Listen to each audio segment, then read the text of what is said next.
Hey guys.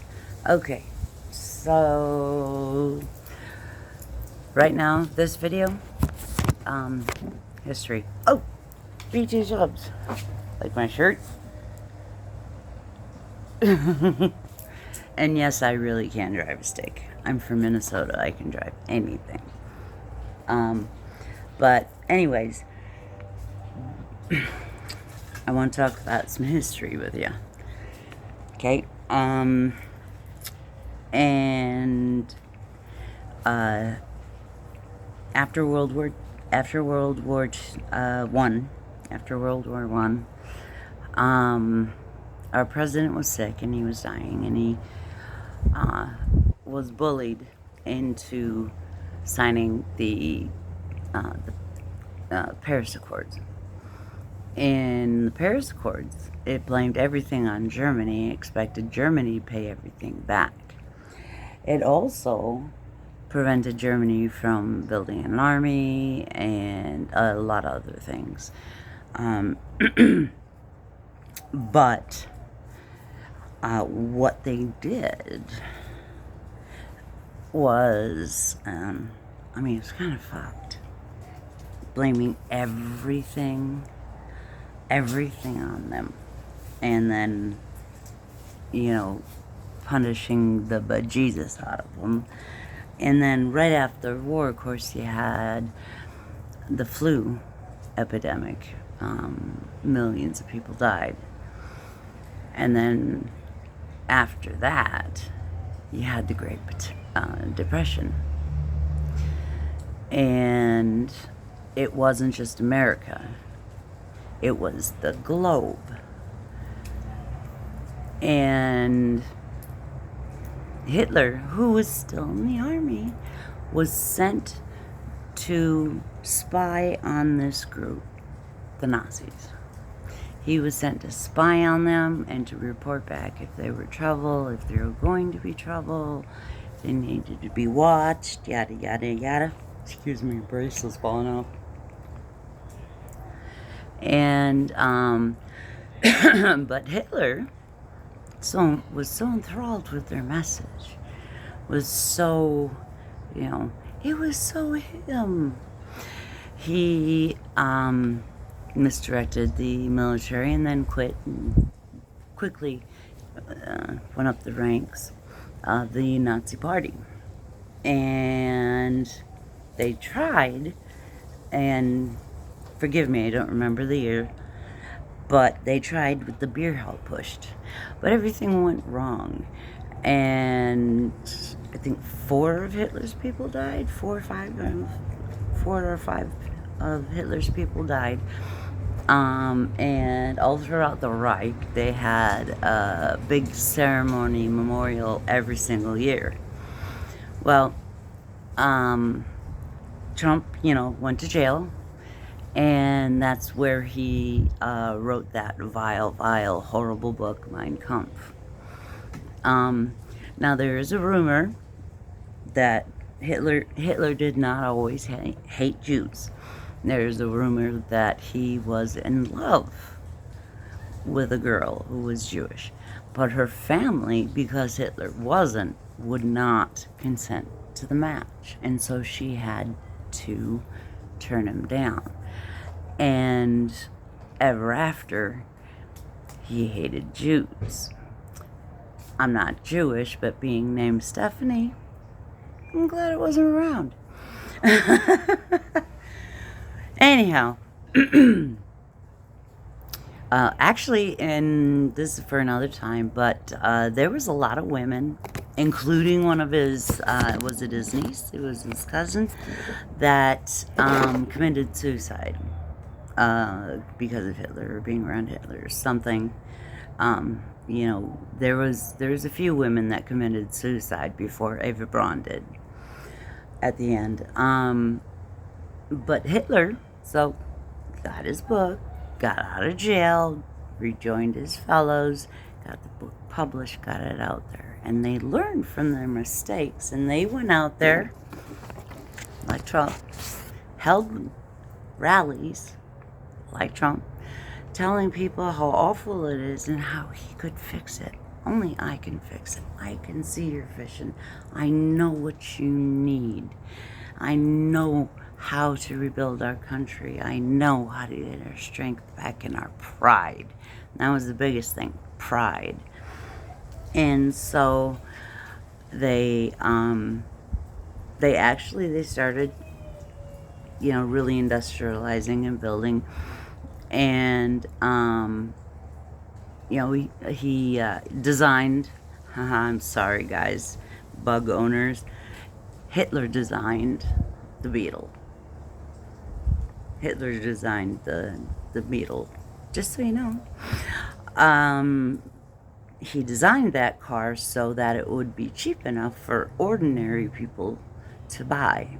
He actually cared about the middle classes at that time because he knew that was, at that time, his power base. He was building it up, and he needed the middle class and the poorer people to like him because of what he was going to do. And, and it is actually, it is kind of a tragedy because if he had just, did those things and wasn't a raving lunatic anti-Semite, but he, so anyways, and I think the very last gasp of somewhat normalcy in England, or excuse me, Japan, I'm sorry, Germany, was the 36 Olympics. I think that was the, I do believe that was the last time, and it wasn't too long after. It was 1938 when Germany, well, first they wanted the Rhineland. It's ours ancestrally. The people there speak German. They want to be they want to be a part of Germany again. So they gave it to them. And then it was Austria. I was born in Austria. Austria is a German-speaking nation. Austria wants to be a part of the Reich. So they gave them Austria. But they said, no more. No more. Don't take enough. No more. Okay?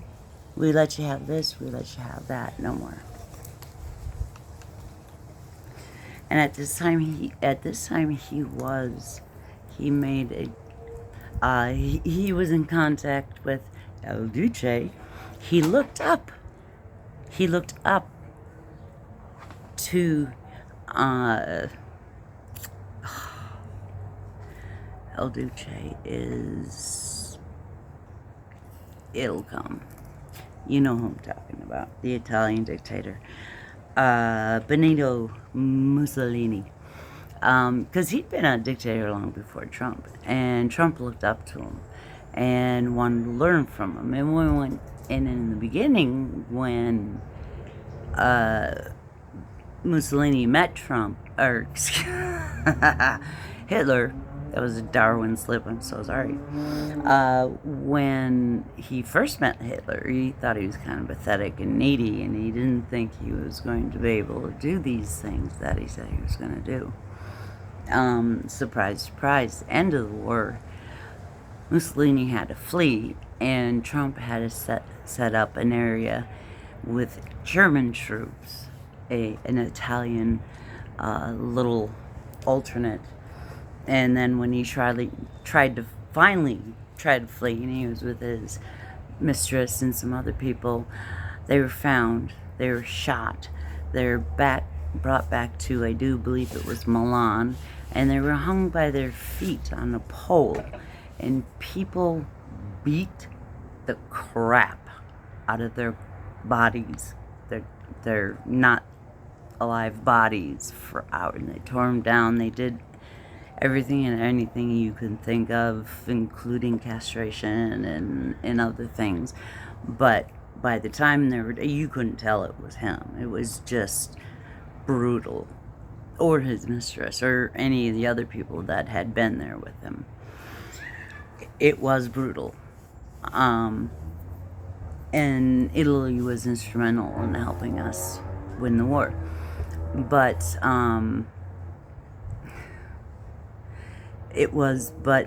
in the beginning,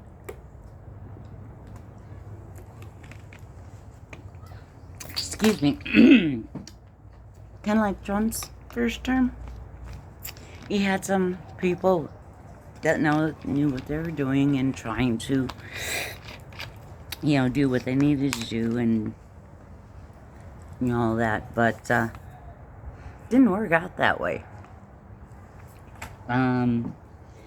Because unfortunately, what he wanted them to do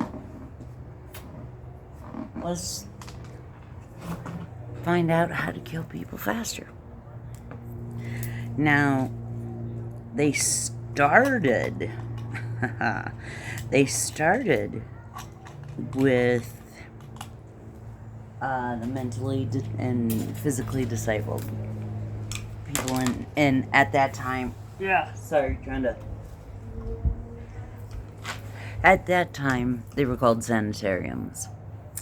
And keeping them home, keeping people Down syndrome, which is so many different ailments that we now, we know how to handle them. We take care of our kids at home, and we don't send them away and put them in a place like that. But back then, it was the thing to do, especially if you were a little bit up in rank and you didn't,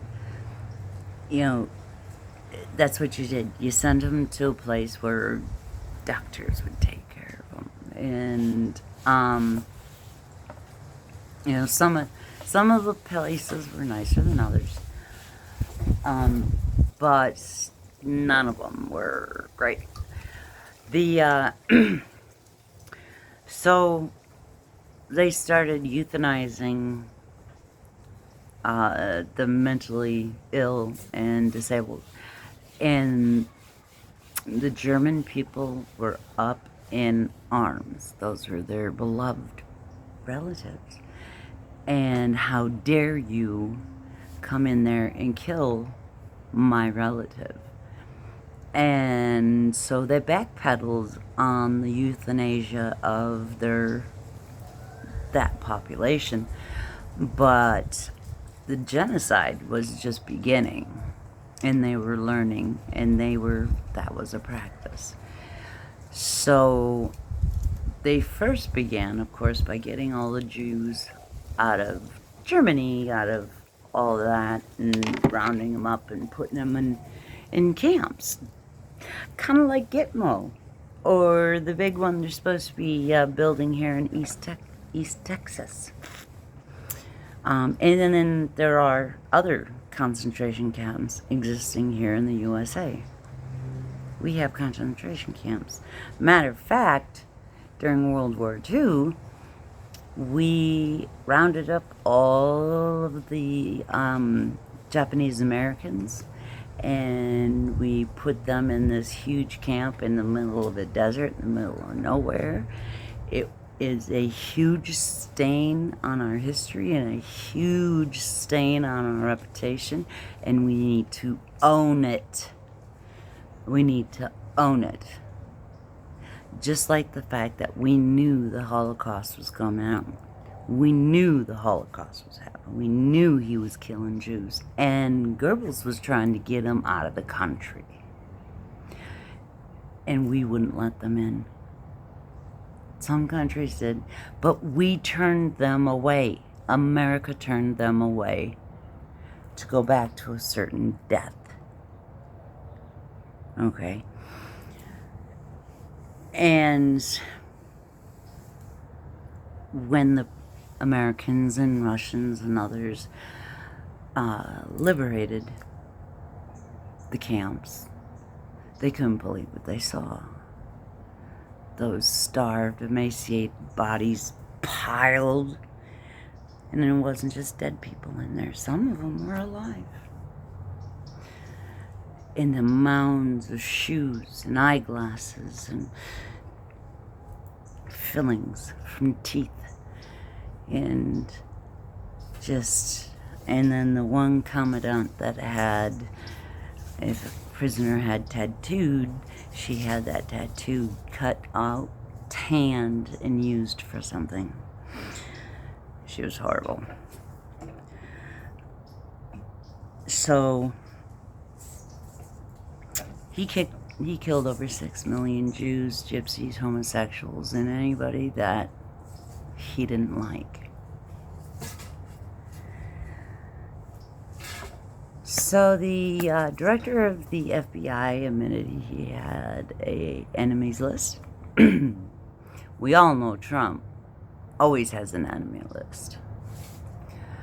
J.D. Vance, I mean, the walking invitation to just, I mean, he's just a smarmy bastard. And you can believe he's got enemies. The whole Republican Party. What have they done for you lately? Tell me one thing. What have they done to you, for you lately? Except for start the Hitler playbook. Oh, we're going to take back the Panama Canal. No, we're not. That's illegal. And that would be invading sovereign territory in another country. We're going to take Greenland. No, we're not. That's like Putin invading Russia, you fucking moron. Us invading Greenland is stupid, and it's not going to happen.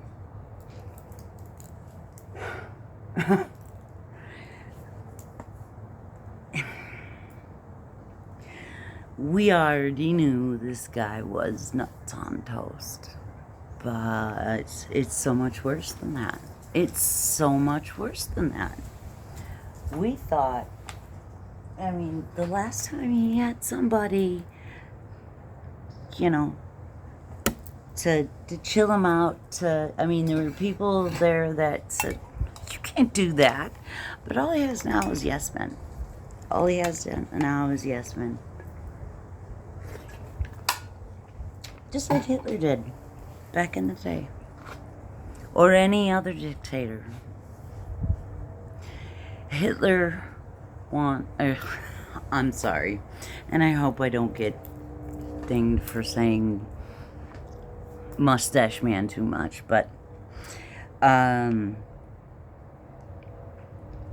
he followed a certain path. Getting rid of education. Getting rid of, instead of education, indoctrination. Trying to do things, and Trump's not even do that, trying to do things for the people so that they're looking at that and not what your destruction is over here. And that's what Trump is trying to do. But all he is destruction. You gotta learn your history, folks. This isn't the first time. Not even close. It's been done so many times in history, it's ridiculous. But you gotta learn your history. Please learn your history. And please, don't let this shit get away with us. A fucking dude sits on a golden toilet. Do you think he has anything in common with you? Do you think he gives a flying fuck about you? And you know that 880 million, like I said, he wants to cut that. You know what would happen? Medicaid, Medicare, Social Security, out the door. And what you need to remember, you paid for your Social Security. Your entire working life. On your paycheck, little thing, and they took it out for Social Security. You've paid for your Social Security. And they want to take it away from you. That's your money. You paid that money. And they want to steal that from us. People, we can't. We have to organize, and we have to stop this shit. Anybody, I'm in Houston, anybody up for a protest, let me know. And, in the meantime, never stop learning. History is a great teacher and will teach you. I mean, history often repeats itself, and there's a lot of parallels. Madeleine Albright, bless her soul, had a lot of very good books, but Fascism is the one that was excellent and explaining. And you can also go on the Bernie podcast. He explains quite well. And also Bernie is traveling, so hopefully he comes here. I want to catch him. Folks, remember your history. This has been done again. If we let Putin get away with this shit, he's not going to stop. He says the worst day ever in history was the day that the Soviet Union fell.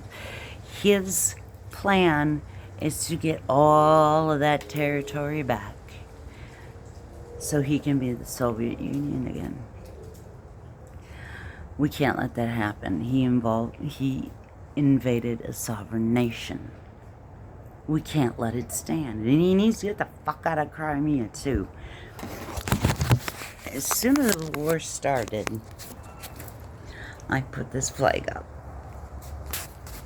As you can see, it's kind of ragged. I'm going to get a new one so that I can, so it looks nicer. And let's do this on a happy note, guys. Oh, that's Donnie's. I forgot how to pronounce it, but that's his little SUV. It's fun to drive. But, Lilith. Oh yeah, I should have blurred my, but my new baby. And OMG, is she fast. It's the Trofeo. And I got the little Italian flaggy thingy there. And, it's from the front that she really looks. And, yeah, I just threw up a video of Bear and I, it's locked, doing the launch function, like the space shuttles. It was a lot of fun. But okay, I will. Class dismissed. Don't forget your lessons, people. Man, read your history. Read your history. Go to Wikipedia if you're lazy. A lot of information, easy to read. Learn your history. I'm kind of weird. Learn your history, okay? Peace out. I love you guys, and I'll see you next time. Bye. I hope it's not all floppy. Okay. Bye, y'all.